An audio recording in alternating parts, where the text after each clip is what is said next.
People misunderstand meditation as, oh, I just sweep all my thoughts away and then I'm in this like nirvana. What you'll get by trying to sweep all your thoughts away is a headache at the most, because there's no way to sweep your thoughts away. They will get you every time. And then you can have millions of thoughts about mindfulness and meditation, and those are just thoughts too. They're not meditating. But when you see that you're not your thoughts, then you can watch them in this kind of impersonal, more sort of, if you will, observing way, with kindness, with self-compassion, because a lot of them are heavily loaded with negative emotion. And you can see that if you don't touch them, if you don't do anything with them, if you don't get caught in them, they self-liberate naturally in awareness. The awareness, it's like touching a soap bubble. You know, it's fun for kids and fun for adults too. Soap bubble, and you touch it, and it just goes poof. So I love that image. Like the thought is the soap bubble, and the emotion too. That's, you know, valencing the thought, and you don't need to do anything with it, because your awareness is like, it's not even a finger. It's not corporeal. The awareness, just the embracing of it or the arising of it, like in the sky, it goes poof all by itself. And don't take my word for it. This is something that when you sit down and you begin to watch, you'll see this is not rocket science. You don't have to sit in a cave for 30 years to have that kind of experience. All you need to do is, in some sense, get out of your own way. Now, I'm not saying that's easy. That's really hard.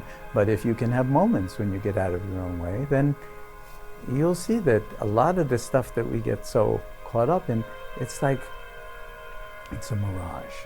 There are features of our experience that we don't notice when we're lost in thought. So for instance, every experience you've ever had, every emotion, the anger you felt yesterday or a year ago, isn't here anymore. It arises and it passes away. And if it comes back in the present moment by virtue of your thinking about it again, it will subside again when you're no longer thinking about it. Now, this is something that people tend not to notice, because we, rather than merely feel an emotion like anger, we spend our time thinking of all the reasons why we have every right to be angry. And so the conversation keeps this emotion in play for much, much longer than its kind of natural half-life. And if you're able, through mindfulness, to interrupt this conversation and simply witness the feeling of anger as it arises, you'll find that you can't be angry for more than a few moments at a time. If you think you can be angry for a day or even an hour without continually manufacturing this emotion by thinking without knowing that you're thinking, you're mistaken. And this is something you can just witness for yourself. This is an objective truth claim about the nature of subjective experience, and it's testable. And mindfulness is the tool that you would use to test it. Mindfulness allows us to shift our relationship to our experience. Instead of getting sucked into our emotions or our thoughts, which is what happens when we're depressed or anxious, we see them as those thoughts again, or those feelings again. And that disempowers them. There's actually research at UCLA that shows when you can name that feeling, oh, I'm feeling depressed again, you have shifted the activity levels neurologically in the part of the brain which is depressed to the part of the brain which notices, which is aware, the prefrontal cortex. And that diminishes the depression and enhances your ability to be able to understand it or to see it as just a feeling. Meditation practices can really help you observe your mind, become aware of its tendencies, for example, its tendency to wander, and help you through that awareness shift your attention back into the present moment. Meditation is an exercise in which you are engaging fully with the present moment. So it's a fantastic way to train your mind to be more present with what is going on right now. When you start to watch the mind, you'll notice that it's got a lot of agendas on the greed spectrum. I mean, and greed is not quite the same as ambition. Greed has to do with more for me. More of what I want for me. Then there's this other thing that you'll also notice, which is you're sitting there and the opposite will come up. What I don't want, what I'm afraid of, what I need to keep at the door, keep at bay, to push away. And that's collectively referred to as aversion. So we've got greed on the one hand, and it is toxic. The more you're sucked into greed, the more egotistical you become, the more it's all about me, the more you're willing to sort of lose your own ethical foundation to get a particular result, only to find that even that result's not really satisfying, so you're on to the next result, and it's a never-ending trajectory. But nevertheless, we have to admit, it's here all the time. It's not like, oh, I've transcended greed. I don't think we do transcend greed, but we can transform how we are in relationship to it. And with awareness, the greed doesn't have to run us. So we can bring mindfulness to greed, and the greed can be attenuated or liberated. Mindfulness to aversion, and the aversion can be attenuated or liberated. Or mindfulness to our own deluded nature, thoughts and emotions and so forth, and that is liberating of them. Then what do you have left? You.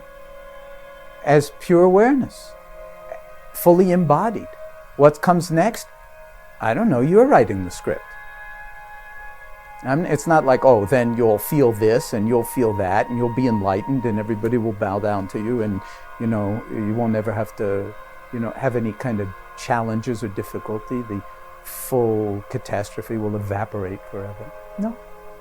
It'll be the same old, only you won't be the same old, because you'll be the same you'll have the same bank account, you'll have the same social security number, you'll have the same face in the mirror, you'll be aging every day, but you will be in wiser relationship to your possibilities. The enemy of mindfulness, and really of any meditation practice, is being lost in thought, is to be thinking without knowing that you're thinking. Now the problem is not thoughts themselves. We need to think. We need to think to do almost anything that makes us human, to reason, to plan, to have social relationships, to do science. Thinking is indispensable to us, but most of us spend every moment of our waking lives thinking without knowing that we're thinking. And this automaticity is a kind of scrim thrown over the present moment through which we view everything, and it's distorting of our lives, it's distorting of our emotions. It engineers our unhappiness in every moment, because most of what we think is quite unpleasant. We're judging ourselves, we're judging others, we're worrying about the future, we're regretting the past, we're at war with our experience in subtle or coarse ways, and much of this self-talk is unpleasant and diminishing our happiness in every moment. And so meditation is a tool for cutting through that. It's for interrupting this continuous conversation we're having with ourselves. If you do mindfulness practice 10 minutes a day, or 10 minutes 3 times over the course of a day, something remarkable happens to your attention. And that's the fact that it has to do with the fact that we're all multitasking these days. People on average look at their email about 50 times a day. They look at their Facebook 20-some times a day. And that's just the tip of the iceberg. There's Instagram, there's your phone calls, there's whatever it is you have to do.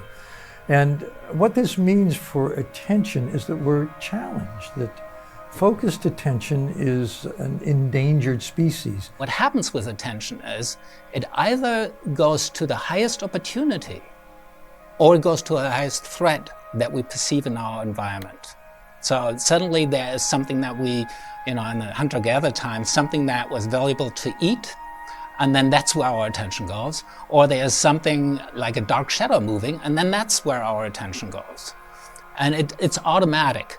And the reason that we have attention is to pay attention and then summon all of our resources to either take advantage of the opportunity or to avoid the threat. That's really the purpose of attention. So we zone out everything else, we kind of blank everything and just focus on one thing that in that particular moment is of highest value or potentially the highest threat. There is so much happening in our lives that we pay attention to, and quite frankly, the little devices that we carry around don't help very much because our attention gets totally absorbed into that attraction from these little devices, and we get a little bit of dopamine all the time when we, information is valuable.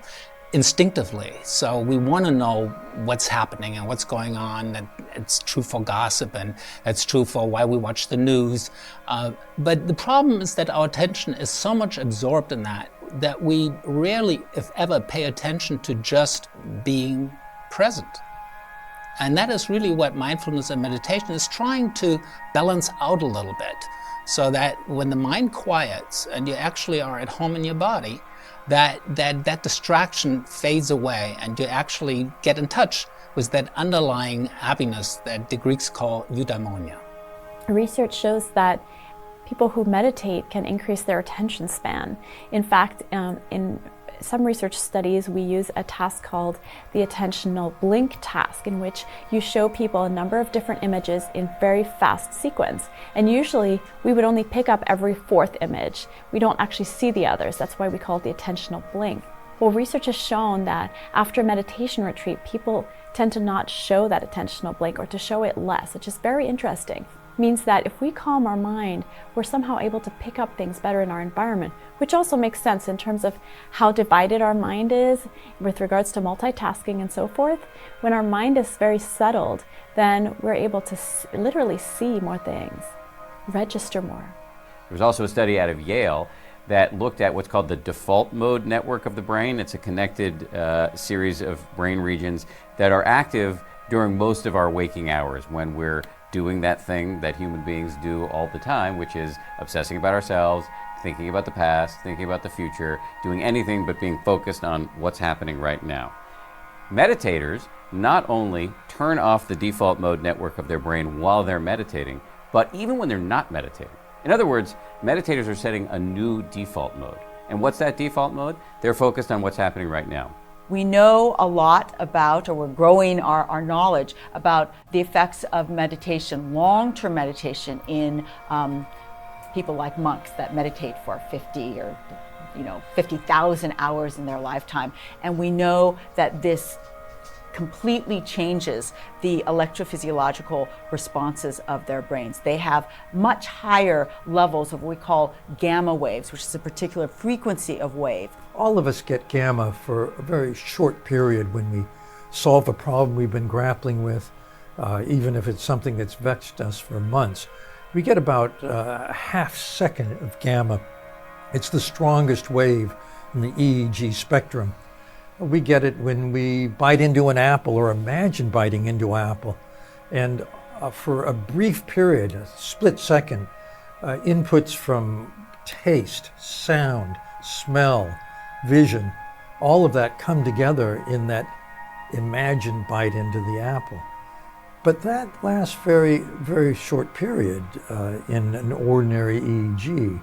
What was stunning was that the Olympic level meditators, these are people who've done up to 62,000 lifetime hours of meditation, their brainwave shows gamma very strong all the time as a lasting trait, just no matter what they're doing.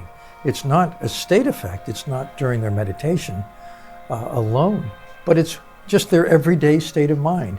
We actually have no idea what that means experientially. Science has never seen it before. We also find that in these Olympic level meditators, when we ask them, for example, to do a meditation on compassion, their level of gamma jumps 700 to 800% in a few seconds. This has also never been seen by science. So we have to assume that the special state of consciousness that you see in the highest level meditators is a lot like something described in the classical meditation literature centuries ago, which is that there is a state of being which is not like our ordinary state. You know, sometimes it's called liberation, enlightenment, awake, whatever the word may be. We suspect there's really no vocabulary that captures what that might be. The people that we've talked to in this Olympic level group say it's a very spacious sense. You're wide open. You're prepared for whatever may come. There's no way a fidgety and skeptical news anchor would ever have started meditating were it not for the science. The science is really compelling. It shows that meditation can boost your immune system, lower your blood pressure, help you deal with problems ranging from irritable bowel syndrome to psoriasis. And the neuroscience is where it really gets sci-fi. There was a study out of Harvard that shows that short daily doses of meditation can literally grow the gray matter in key areas of your brain having to do with self-awareness and compassion, and shrink the gray matter in the area associated with stress. Beginners in mindfulness or other meditations, it turns out, right from the get-go, have a better reaction to stress. What that means is that, and we see this in brain function, the area of the brain which reacts to stress, called the amygdala. It's the trigger point for the fight or flight or freeze response. It's what makes us angry all of a sudden or anxious all of a sudden. The amygdala is quieter. It's calmer in the face of stress, and this lets us be calmer in the face of stress. And this is another benefit that we see right from the beginning. We all need a peace of mind. So the peace of mind comes from the mindfulness. Through that, we understand how important kindness and compassion. One mental good quality lead into the next, and the next, and the next. Life's not perfect. Life never be perfect. How much we put into effort to be perfect, there's no perfect everything. We are human. Patience is wonderful to have. So if that day is somebody who in your life, if he or she is so stressful, and at that time, sometimes not necessarily there's not much room for communicate. Just be patient. Just be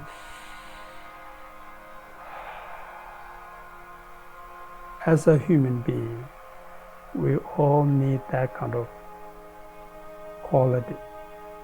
But yet, again, the seeds, we all have that. We all have a patience. How much we call an impatient person, he or she has a seeds of the patience and the kindness and the compassion. All of these seeds, we didn't have to buy anywhere. We have that. We all have a room to grow, but we all have a seeds. One of the most important things, whether you're looking in the Christian literature or the Buddhist literature or Jewish literature or Hindu literature, it doesn't matter. All of the meditative traditions within those classical schools of thought are saying the most important thing is that you become less focused on yourself, caring only about yourself, less selfish, as it were, and more open to the needs of others, more compassionate, more caring, more present to other people. If you look at longer-term meditators, people who've done more than, say, 1,000 or 2,000 hours of meditation over their entire life, and this happens naturally. You know, let's say you do a half-hour sit every morning before you go out for the day. Well, after a decade or two, it does add up. And it seems that that cumulative amount does make people less selfish, less just caring about me, and more open to other people around them, more caring, more able to tune in, more able to empathize.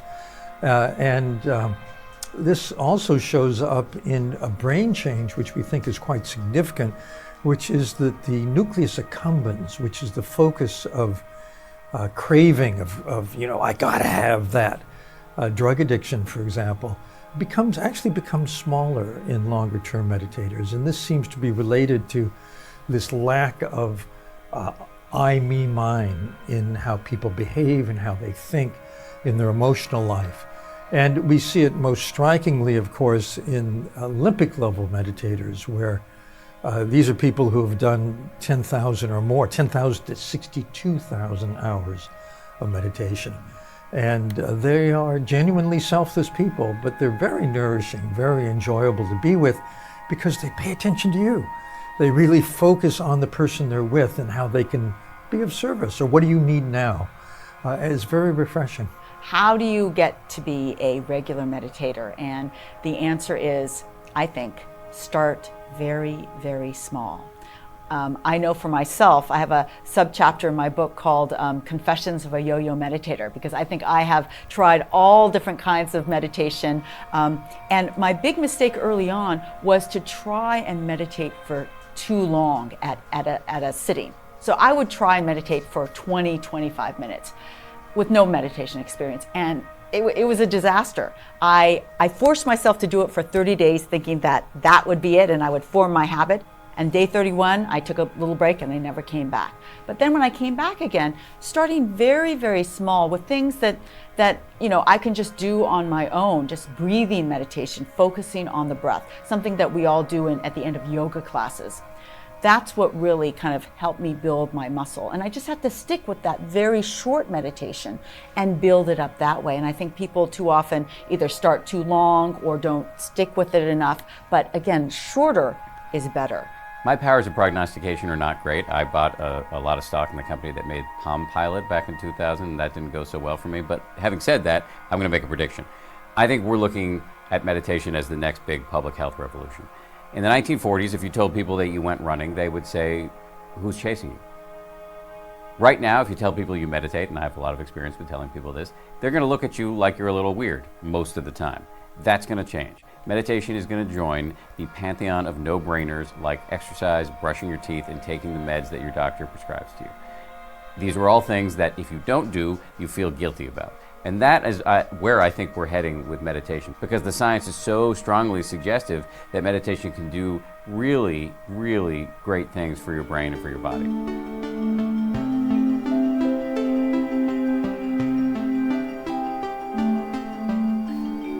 This is a technique that flushes our thoughts out. You know, if you have a song going through your head over and over, or if you're reliving an argument you had with someone a year ago, if you're, obsessed over something that you can't get out of your head, this technique is good for that as well as just general meditation purposes. It doesn't have a name. I usually just refer to it as the prison cell meditation. But if you're interested, I'll do that. Is that okay? All right, you start by closing your eyes, and then you envision yourself in a prison cell. Standing in the center of a cell, everything is white.